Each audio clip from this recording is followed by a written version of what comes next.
This month, March, marks the one-year anniversary of a horrific event that swept across the northern part of Japan. March 11, 2011. The nation was hit with a 9-point-something earthquake. Then, following the earthquake and the tsunami, which is the waves, the water would come rushing in at an estimated 500 miles an hour. Now, most of the buildings survived that 9-point earthquake because they built them to survive earthquakes.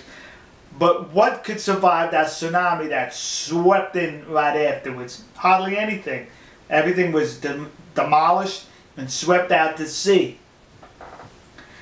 And this is the one-year anniversary of this tragedy that fell upon this nation.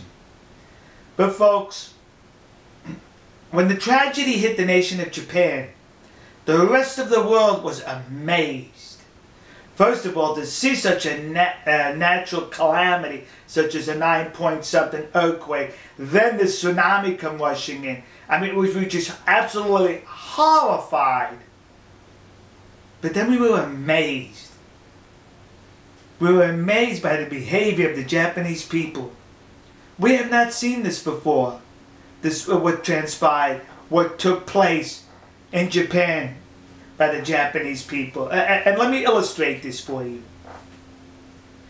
2005, a hurricane hits New Orleans, off the Gulf of Mexico, United States, Hurricane Katrina. And what happens? Looting. Most natural calamities that take place in the United States, well, I shouldn't say most, but we become accustomed to bottom feeders looting. Well, when the tsunami and earthquake hit Japan, one of the glowing articles across the world was, where were the looters? Come to find out, a lot of people in Japan don't even understand the word looting. There was virtually no looting in Japan. And we're scratching our heads saying, no looting in Japan? We never heard of that.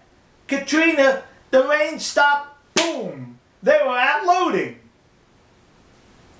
Another instance. Katrina, New Orleans, United States of America. The National Guard sends in helicopters to help rescue these poor unfortunate souls who did not have the means or the brains to get out of the area. They were shooting at the helicopters. The people to be rescued were shooting at the helicopters. Bottom feeders. The United States in Japan sends 20,000 military personnel to assist the Japanese in rescuing and recovery efforts. Operation Tamadachi. When I was in Japan, a number of people were wearing this patch, and most notably a gentleman by the name of Mr. Goto in Osaka, and he gave me this patch. Which basically means Operation Friendship, because the United States helped in Japan after the earthquake tsunami. In addition, these two rap singers were at my conference, and look what was on the back of his shirt. They are grateful for what we've done to them to help. Now, how many times has the United States helped out in other countries? And the reaction from those other countries, number one, is that all you're doing for us? Number two, who cares? Number three, America, go home. We don't get that from the Japanese. We get friendship from them. They're grateful for what we've done. But let me get back to the 20,000 American personnel helping out there. Remember the helicopters in New Orleans were shot out by the bottom feeders in New Orleans? The helicopters land in Japan to give supplies. They get bows, they get hugs of gratitude from the people. There's a big difference, kids. When they went to distribute food in Haiti after their earthquake, there was riots that broke out. The militaries from around the world that went there to help out had to literally beat back the populace. Now we see the earthquake tsunami in Japan and the people going for supplies, waiting patiently in long lines for water. No pushing, no shoving, no having to be beat back. Patience and respect.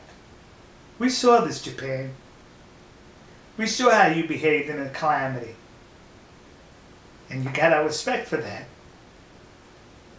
You set the example for us in the future when a tragedy hits. Before the bottom feeders come out of the woodwork, come out of the cracks, we need to remind ourselves to behave like the Japanese did.